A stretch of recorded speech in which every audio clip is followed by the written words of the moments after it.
The Vakrine Warfleet had never asked for help. Not in 3,000 cycles of conquest. Not through 7 interstellar conflicts.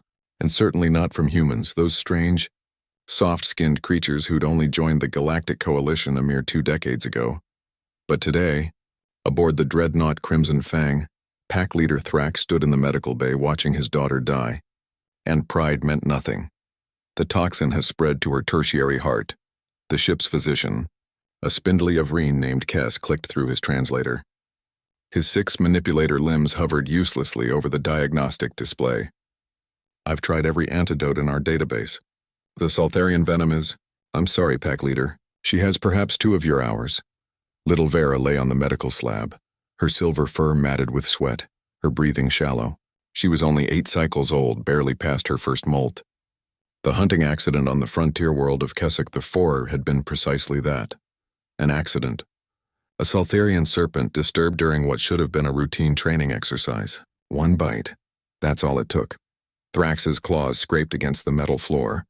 His pack of elite warriors stood at attention behind him, ears flat against their skulls in mourning position. They'd conquered 40 star systems together. They'd faced plasma fire and void exposure. But they couldn't save 1 cub. Sir, his second-in-command Morik spoke quietly. The human vessel Nightingale responded to our distress beacon. They're requesting permission to dock. Humans? Thrax's lip curled, exposing his fangs. What can those fragile creatures possibly offer that our advanced medicine cannot? They claim to have experience with Saltharian venom, sir. Their medical officer insisted. Thrax looked at Vera. Her chest was barely rising now. 2 hours. He'd fought humans before, during the border skirmish of 47. They were weak, their bodies breaking easily under Vakrine strength. But they'd been tenacious, unpredictable. They'd won that skirmish through sheer stubborn creativity. Let them dock, he growled. Emma. Chen had been a trauma surgeon in Chicago for 8 years before joining the Coalition Medical Corps. She'd seen everything. Gunshot wounds, industrial accidents, exotic pet incidents that defied logic. When Harry Rodriguez, her partner and the ship's xenobiologist, had flagged the Vakrine distress call, she'd known immediately what they were dealing with. Saltharian venom, she'd said, already pulling supplies from storage. We encountered it during the Keswick survey last year. Remember? Harry nodded, his fingers flying across his datapad. The colonist who got bit? We saved him with antihistamines and activated charcoal, Emma finished. Primitive by galactic standards, but effective. Now, as they walked through the corridors of the Crimson Fang, surrounded by towering Vakrine warriors who looked like they'd enjoy tearing humans limb from limb, Emma clutched her emergency medical kit tighter. The Vakrine were 7 feet tall, covered in silver-gray fur with digitigrade legs and retractable claws. Their reputation preceded them, the galaxy's finest warriors, proud and territorial. The pack leader who met them in the medical bay was the largest Vakrine she'd ever seen. His amber eyes burned with barely contained fury, or was that fear? Behind him on the medical slab lay a small figure.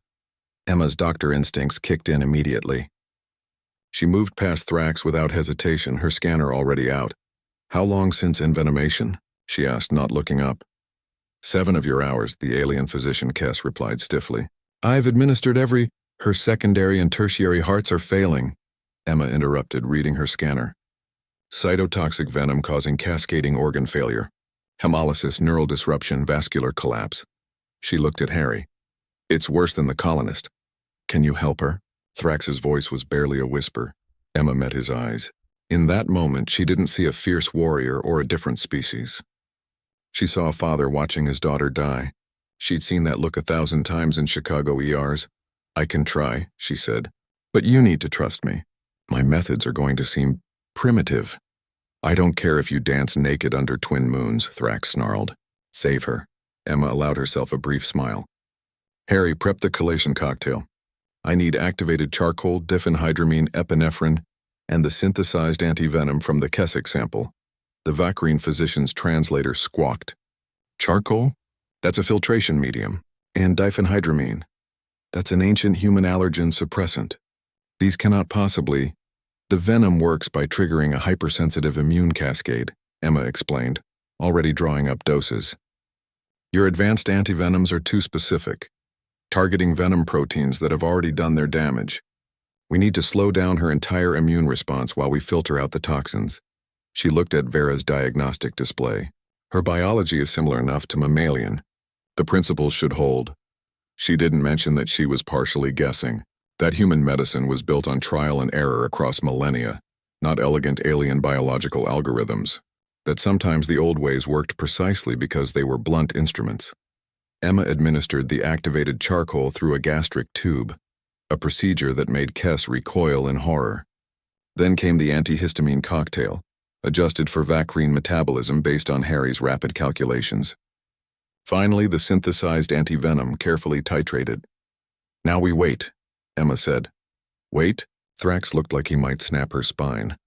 Her body needs time to respond. The charcoal will bind toxins in her gut. The antihistamines will reduce the inflammatory cascade. The antivenom will neutralize remaining venom proteins. But her hearts need to recover on their own. The medical bay fell silent except for the beeping of monitors. Emma watched the displays, her own heart racing.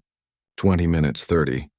Vera's breathing was still shallow, but tertiary heart rhythm stabilizing, Kes announced, his voice filled with disbelief.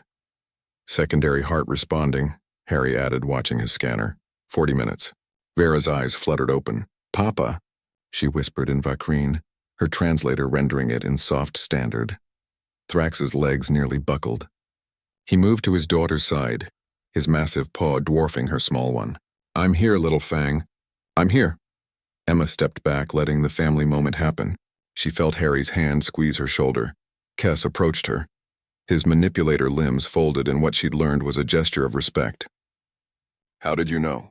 Our medical computer said those compounds would be ineffective.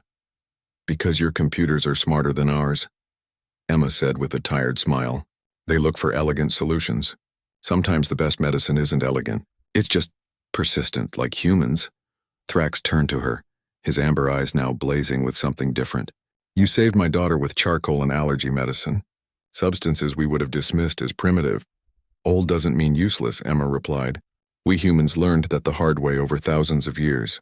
Every remedy, every technique, they're built on millions of trials, billions of patients, countless failures. Your medicine is more advanced, but ours has depth. The pack leader stood to his full height and placed his clawed hand over his chest. A Vacrine salute. The Vacrine do not forget debts, Dr. Chen. You have earned the protection of my pack and my fleet. Should you ever need aid, you need only call. Emma nodded, suddenly feeling the exhaustion of the last hour. Just make sure she stays hydrated and rests. I'll send the full treatment protocol to your physician. As they left the Crimson Fang, Harry let out a long breath. That was insane. You basically treated an alien wolf person with the same stuff we'd use for a bee sting. Not exactly, Emma corrected, but close enough. That's the thing about humans, Harry. We're not the strongest or the smartest or the most advanced, but we've been surviving against the odds for so long that we've learned every trick in the book, and a few that aren't in any book. Behind them, aboard the dreadnought, pack leader Thrax held his sleeping daughter and made a mental note. The humans were not to be underestimated. Their bodies might be fragile, their technology less sophisticated, but they possessed something the galaxy had forgotten, the accumulated wisdom of persistent survival.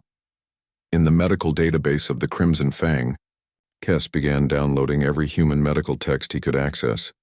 Ancient medicine, it seemed, had lessons yet to teach, and across the coalition word began to spread. When your advanced technology fails, call a human. They have other ways, tankend.